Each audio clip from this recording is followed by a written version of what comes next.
ಕೆಲವ್ರು ಯಾರೋ ಗ್ರೂಪಲ್ಲಿ ಸಬ್ಸಿಡಿ ನಿಲ್ಲಿಸ್ಬಿಡ್ತಾರೆ, ಈ ಥರ ಊಹಾಪೋಹಗಳು ತುಂಬ ಇದೆ. ಚಿತ್ರರಂಗದಲ್ಲಿ ಇಡೀ ಉದ್ಯಮ ಇರೋ ಗಂಟ ಸಬ್ಸಿಡಿ ಕೊಡಬೇಕು ಅಂತ ನಮ್ಮೆಲ್ಲರ ಉದ್ದೇಶ ಹಾಗೂ ವಾಣಿಜ್ಯ ಮಂಡಳಿ ಉದ್ದೇಶ. ಯಾವ ಕಾರಣಕ್ಕೂ ಸಬ್ಸಿಡಿ ನಿಲ್ಲಿಸೋದನ್ನು ಎರಡನೇ ಮಾತೇ ಇಲ್ಲ. ಸಬ್ಸಿಡಿ ಜಾಸ್ತಿ ಕೊಡಿ ಅಂತ ಕೇಳ್ತಾ ಇದ್ದೀವಿ. 10 ಲಕ್ಷ ಇರೋದು 15 ಲಕ್ಷ ಮಾಡಿ ಬೇಕಾದ್ರೆ ಕೇಳ್ತೀವಿ, ಕಮ್ಮಿ ಮಾಡಿ ಅಂತ ಕೇಳಲ್ಲ. 125 ಸಿನಿಮಾ ಇದೆ, ಇವಾಗ 200 ಸಿನಿಮಾ ಮಾಡಿಕೊಡಿ ಅಂತ ಕೇಳ್ತಾ ಇದ್ದೀವಿ. ಅದನ್ನು ಇಡೀ ಉದ್ಯಮದ ಹಿತದೃಷ್ಟಿಯಿಂದ ಎಲ್ಲರೂ ಹೇಳ್ತಾರೆ. ಯಾರೋ ಒಬ್ಬರು ಮಾತಾಡುವಂಥ ಇನ್ನು ಮುಂದಕ್ಕೆ ಯಾರು ಇದ್ರ ಬಗ್ಗೆ ಮಾತಾಡಬೇಡಿ. ಚಿತ್ರೋದ್ಯಮದಲ್ಲಿ ತುಂಬ ಸಮಸ್ಯೆ ಇದೆ, ನಿರ್ಮಾಪಕರ ಹೈಯೆಸ್ಟ್ ಸಮಸ್ಯೆ ಇದೆ. ನಿರ್ಮಾಪಕನೇ ಚಿತ್ರ ಸ್ಟಾರ್ಟ್ ಮಾಡಬೇಕು, ಚಿತ್ರೀಕರಣ ಮಾಡಬೇಕು, ಬಿಡುಗಡೆ ಮಾಡಬೇಕು. ಯಾವ ಥಿಯೇಟ್ರಲ್ಲಾಗಲಿ ಯಾವುದರಲ್ಲಿ ಥಿಯೇಟ್ರಿಗೂ ಕೆಲವರು ಬಾಡಿಗೆ ಕೊಟ್ಟು ಪರ್ಸೆಂಟೇಜ್ ಅಲ್ಲದೆ ಪ್ರಿಂಟು ಬಿಟ್ಟು ಹಾಕಿ ಎಲ್ಲ ಅವನೇ ಮಾಡ್ತಾನೆ, ಎಲ್ಲ ಅವರೇನು ಬರೀ ಒಬ್ಬ ನಿರ್ಮಾಪಕ ಬರ್ತಾನೆ. ಅದು ಮುಂದೆ ಯಾವ ರೀತಿ ಅವ್ರಿಗೆ ಹೊರೆ ಕಮ್ಮಿ ಮಾಡಬೇಕು, ಚಿತ್ರಗಳು ಯಾಕೆ ಹೋಯ್ತಾ ಇಲ್ಲ, ಏನು ಮಾಡಬೇಕು, ಸರ್ಕಾರದಲ್ಲಿ ನಾವೇನು ಕೇಳಬೇಕು, ಇವೆಲ್ಲ ಉದ್ದೇಶಪೂರ್ವಕ ಮಾಡ್ತಾಯಿದ್ವಿ. ಯಾವುದೂ ಕೆಟ್ಟ ಉದ್ದೇಶ ಇಲ್ಲ. ನಿರ್ಮಾಪಕ ಉಳಿದ್ರೆ ಚಿತ್ರರಂಗ ಉಳಿತದೆ. ಮೊದಲು ನಿರ್ಮಾಪಕ ನಾವು ಆದ್ಯತೆ ಇಟ್ಕೊಂಡಿದ್ದೀವಿ.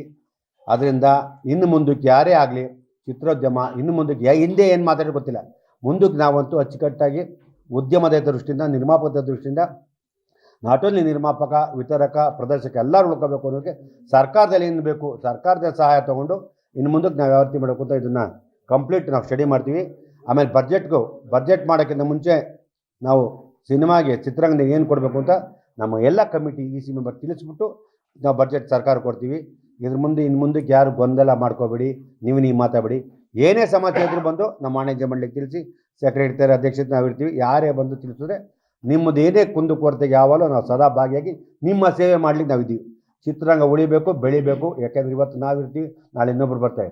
ಉದ್ಯಮ ಸದಾ ಶಾಶ್ವತವಾಗಿರ್ತದೆ. ಆ ಉದ್ಯಮಕ್ಕೆ ಯಾವುದು ಕಳಂಕ ತರಬಾರ್ದು. ಸುಮ್ಮನೆ ಊಹಾಪೋಹ ನೀವು ವಯಸ್ಸಲ್ಲಿ ಯಾಕೆಂದರೆ ಸುಮಾರು 4,000 ಜನ ಮಾತಾಡೋದು ಕೆಲವರು ಅಭ್ಯಾಸ ಇಟ್ಕೊಳ್ತಾರೆ. ಅಂಥವ್ರೆಲ್ಲ ಇನ್ನು ಮುಂದಕ್ಕೆ ಮಾತಾಡಬೇಡಿ, ತಿಳ್ಕೊಳ್ಳಿ.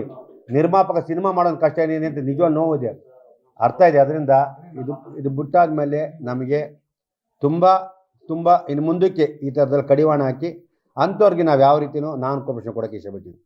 ನಿಮ್ಗೆ ಏನು ಬೇಕು ಸಮಸ್ಯೆ ನಾವು ಮಾಡೋಣ, ಸರ್ಕಾರದ ಒಟ್ಟಾಗಿರೋಣ. ಅದು ಬಿಟ್ಬಿಟ್ಟು ಇದೆಲ್ಲ ಮಾತಾಡೋದು ಬೇಡ ಅಂತ ನಾನು ಕೇಳ್ಕೊತೀನಿ. ಇದನ್ನು ಕೂಡಲೇ ಇವರೇನು ಅಧ್ಯಕ್ಷ ನಿರ್ಮಾಪಕ ಕೊಟ್ಟಿದ್ದಾರೆ ನಿರ್ಮಾಪಕರೆಲ್ಲ, ಅದನ್ನು ಆಲ್ಮೋಸ್ಟ್ ಅಲ್ಲೂ ಸರ್ಕಾರದಲ್ಲೂ ಮನವಿ ಮಾಡಿ ಇನ್ನು ಮುಂದಕ್ಕೆ ಯಾವ ರೀತಿ ಚಿತ್ರೋದ್ಯಮದಲ್ಲಿ ತೊಂದರೆಗಳನ್ನ ಕಡಿಮೆ ಮಾಡ್ಕೊಳ್ಳೋಕೆ ಇಷ್ಟಪಡ್ತೀವಿ. ಎಲ್ಲರೂ ನಾವು ಒಗ್ಗಟ್ಟಾಗಿದ್ದರೆ ಒಳ್ಳೆಯದಾಗುತ್ತೆ ಅಂತ ಹೇಳಕ್ಕೆ ಇಷ್ಟಪಡ್ತೀವಿ. ಇಡೀ ಚಿತ್ರೋದ್ಯಮ ನಿರ್ಮಾಪಕರು, ವಿತರಕರು, ಎಕ್ಸಿಬಿಟರ್ ಎಲ್ಲರೂ ಮೂವರು ನಮಗೆ ನೋಡ್ಕೊಂಡು ಎಲ್ಲರೂ ಒಬ್ಬರು ಮುಂದೆ. ಆದರೆ ಹೆಚ್ಚಿಗೆ ನಿರ್ಮಾಪಕಂದೇ ಜಾಸ್ತಿ ಜವಾಬ್ದಾರಿ ಇರ್ತದೆ. ನಿರ್ಮಾಪಕನೇ ಸಿನಿಮಾ ಮಾಡೋದು, ನಿರ್ಮಾಪಕರೇ ಡಿಸ್ಟ್ರಿಬ್ಯೂಟರ್ ಮಾಡೋದು. ಯಾಕಂದರೆ ಇವತ್ತು ಯಾವ ಡಿಸ್ಟ್ರಿಬ್ಯೂಟರ್ಗಳು ದುಡ್ಡು ಆಗ್ತಾಯಿಲ್ಲ. ಯಾಕಂದರೆ ಅವ್ರಿಗೆ ತಾನೇ ಬಂದರೆ ಕೊಡ್ತಾರೆ ಇಲ್ಲ. ಚಿತ್ರಮಂದಿರ ಸಮಸ್ಯೆ ಇದೆ, ಚಿತ್ರಮಂದಿರಗಳಿಗೆ ಪರ್ಸೆಂಟೇಜ್ ಕೊಡರಿಲ್ಲ. ಅದರಿಂದ ತುಂಬ ಚಿತ್ರಮಂದಿರ ಕಮ್ಮಿ ಆಗ್ಬೋದು. ಇವತ್ತು ವಾರಕ್ಕೆ 14-15 Kannada cinema, Telugu cinema 10, Tamil cinema 8, Hindi cinema 35-40 cinema ಬರ್ತದೆ. ಯಾವ ರೀತಿ ತಡ್ಕೋಬೇಕು, ಯಾವ ರೀತಿ ಮಾಡಬೇಕು ಸಿನಿಮಾ, ಅದೆಲ್ಲ ಮನದಲ್ಲಿ ಇಟ್ಕೊಂಡು ಮುಂದಕ್ಕೆ ಯಾವ ರೀತಿ ಮಾಡಬೇಕು ಅಂತ ನಾವು ಕೂತ್ಕೊಂಡು ಮಾತಾಡ್ತೀವಿ.